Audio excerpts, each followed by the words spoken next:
Good evening. Thank you. Welcome to the press conference for Cam Norrie. Please raise your hand, state your name and organisation when asking your question. Cam, give us your thoughts through to the quarterfinals.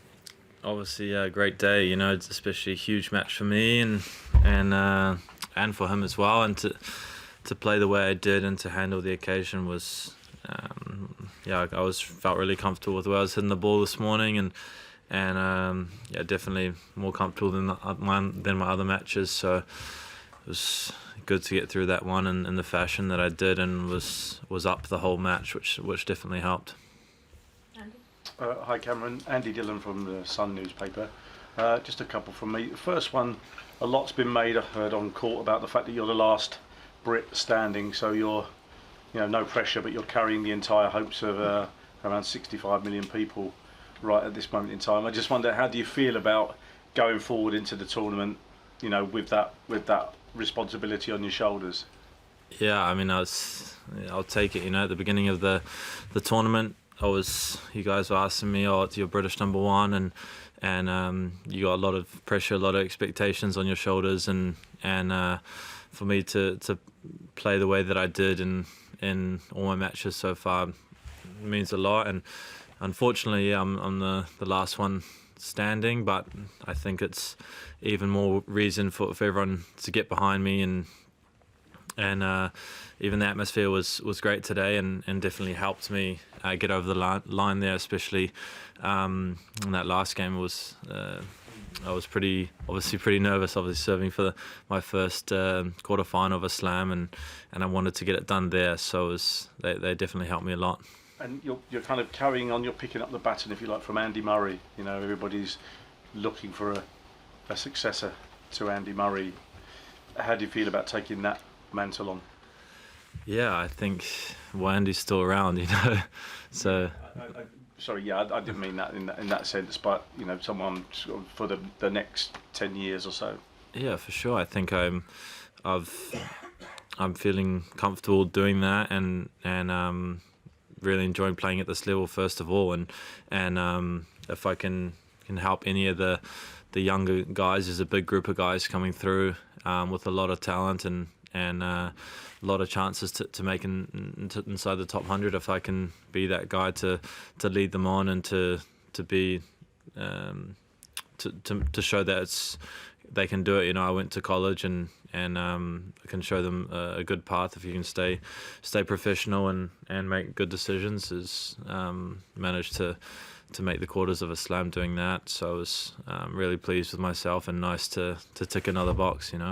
And my newspaper loves to give people nicknames. Sorry, last question. We call Wayne Rooney Wazza, Andy Murray was Muzzer. Are we all right to call you Nozzer? Yeah, it was my nickname already. So that's your nickname already? It was. Still a little bit. Some people to call me at as well. So you can call me that as well. Thank you. Mine? Hi Cam. Just wondering about, you've talked in the past about how your forehand has improved over the years. And I don't know, I thought today you struck it particularly well. So just wondering how different is it to, a couple of years ago?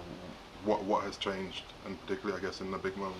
Yeah, I think it's my most improved area of my game, and I think especially, you're right, I hit my forehand really good today and stayed committed with it, and was able to switch line really good, and find I was killing him with the forehand cross, getting a lot of angle with that one at the beginning, and kept him guessing. And I think I'm not really making too many errors on it, and staying committed and hitting through it a little bit more, and especially on this surface, you have to dictate the points, and if I'm doing that with my forehand, it means I'm playing well, and I really feel when I'm hitting the forehand line well, like I was today, it's a sign of I'm playing well and I'm confident, so it feels good to hit it and strike it the way I did today. In the past, were you more hesitant with it? I just don't think, I don't know actually. I mean, I think I just improved it. I've worked on it a lot, and I didn't think I had a bad forehand. I just think I'm able to be a little bit more aggressive, and the errors have dried up a lot on that side, and able to use it as a weapon a lot more, so it's great for me. David Coverdale from the Daily Mail. After your second round win, you said you were in it to win it, but you said you'd be shocked if you did. How do you feel now? Are you beginning to believe a bit more you can go all the way? I mean, yeah. I mean, like I said, I'm taking it one match at a time, and you know, it's great to be through the quarters, but no reason to be satisfied. You know, I want to keep pushing, and yeah, I'm looking forward to the next match, another challenge, very experienced player next. So yeah, I'm looking forward to the next challenge, and yeah, still a long way to go. But yeah, nice to get over and tick the box, making the quarters. You feel you're getting better and better as this tournament progresses, and you're going to keep going? Yeah, I think if you look at a lot of the top players, you know, they get better as the tournament progresses, and I feel like with myself, for sure, I was pretty nervous with my first round match against Andujar, and then was 2-1 down against Munar, and he was scrapping well, playing good, and I think I played my better two matches in the third and fourth rounds, so I feel like I'm improving, and my level's getting better, and definitely a little bit more calm in the bigger matches, so it's nice to do it that way around. I was watching your handshake and it looked very wholesome, and I guess it struck me the contrast between that and what we watched last night. And I was thinking, you know, you tend not to get into set twos with the umpire, and you tend not to, you know, shout at people in the crowd. I mean, when you see something like last night, does that feel quite alien to you, the way that you are as a tennis player? Yeah, I'm pretty focused on my matches, and I'm not really.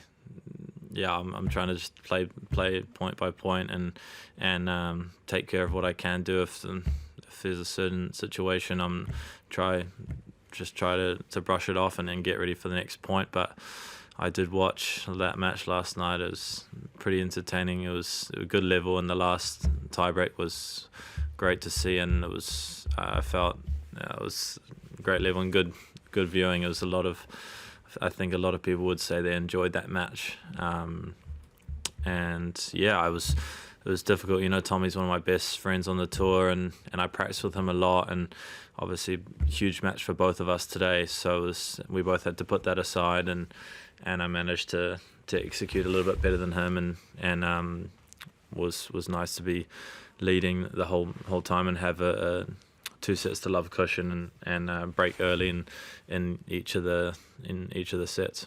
You quite like watching that kind of stuff, but you can't imagine doing it yourself. Yeah, I don't think I'll be doing that, but it was a good match and enjoyed watching it, and the level was really high. Hi, Cam. Olympic Press Association. You talked on the court about coming here in 2017 and kind of wanting everything to happen super quick. Kind of, what have been the most important things in getting from there to here? And did you ever have any wobbles at any point that you would be able to get to the top of the game? Yeah, I think this with the nature of our sport, it's tough. You know, I came off it was a tough draw. I played Songa, and he played. I think I lost 2-3 or something like that, and yeah, I was thinking, this is the biggest match. This is my chance to play, and it was over very quickly. And I think, yeah, that's just the way tennis goes. You know, you're playing a long year, you lose a couple tough matches all the time. So the beauty of it, you have another chance the next week, the following week, and I think I've given myself a chance to stay patient and keep working, keep progressing, and yeah, I think my game's improved a lot, and I'm enjoying the challenge of kind of taking it level by level, and it's been a nice steady progression, and I want to keep pushing for more. Kind of similar, slightly similar to that, but we're used to seeing you sort of come hell or high water, having this extremely level kind of temperament. Have you always been like that, or were you did you have any bratish tendencies in your youth?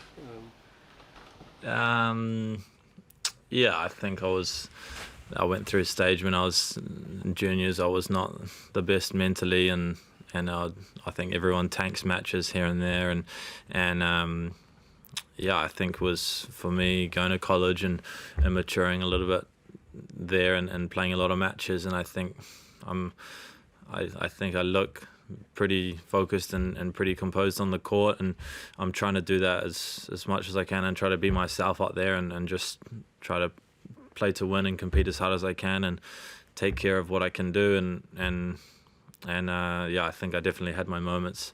At time, I don't think I was as bad as as other players, but I think there's something that I've worked on a lot, and I would say it's one of my biggest strengths is I can stay pretty level-headed and pretty calm and pretty focused throughout the entire match.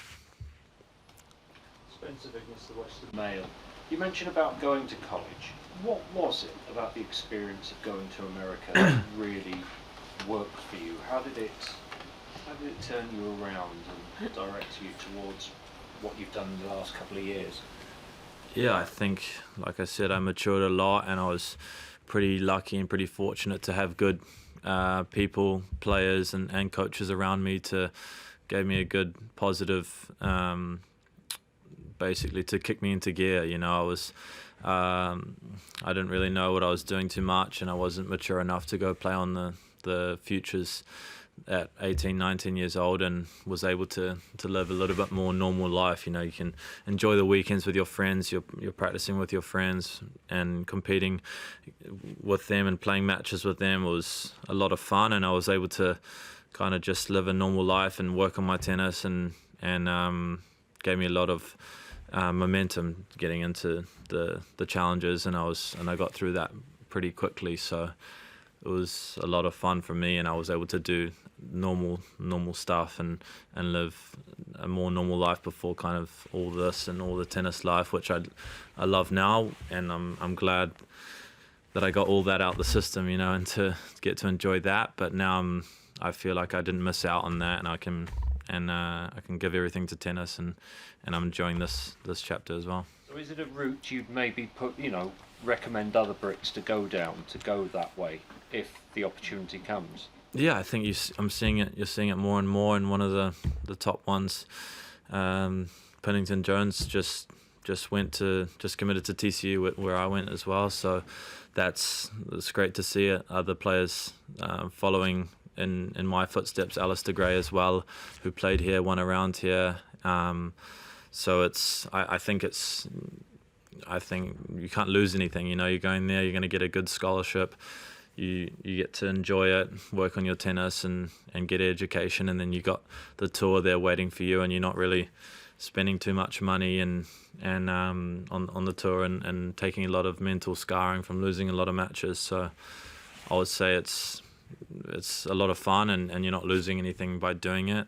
I do think there's an exception for a lot of talented guys who are just ready to play and ready to make it already. So I would say it's a great route, and I'm seeing more and more Brits doing it, which I think it's great.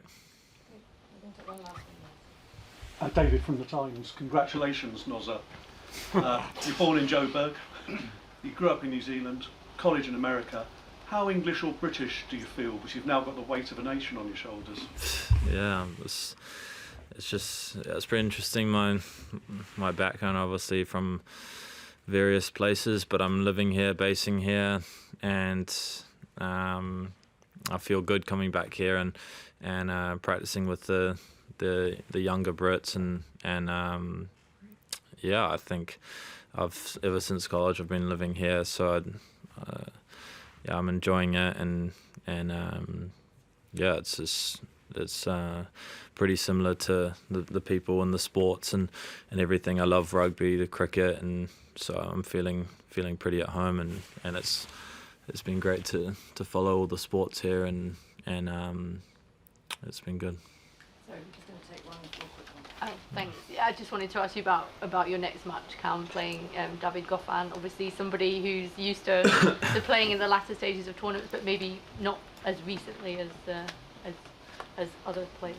Yeah, for sure. I didn't watch obviously any of his match today, but looked like a battle, and it was 3 hours, 4 hours. I don't know how long it was. So he's a very experienced player. He really likes the grass, and he's played a lot of big matches. So it's going to be tough. He's a great competitor, really good athlete, and he's got a very complete game, and he must be playing very well. So it's going to be a tricky one, and he's been in this situation more than me. So I'm looking forward to it, and it's another battle. And it's one thing for sure, I know that I'm going to get into a lot of rallies with him, and he's not going to come and serve me off the court, which is good, and it's going to be another physical match, which is great for me, and I'm looking forward to competing, and it's going to be another huge challenge. Thank you very much. Thank you, guys. Who's your team, by the way? Sorry? So you like sport, who's your football team? I have a lot.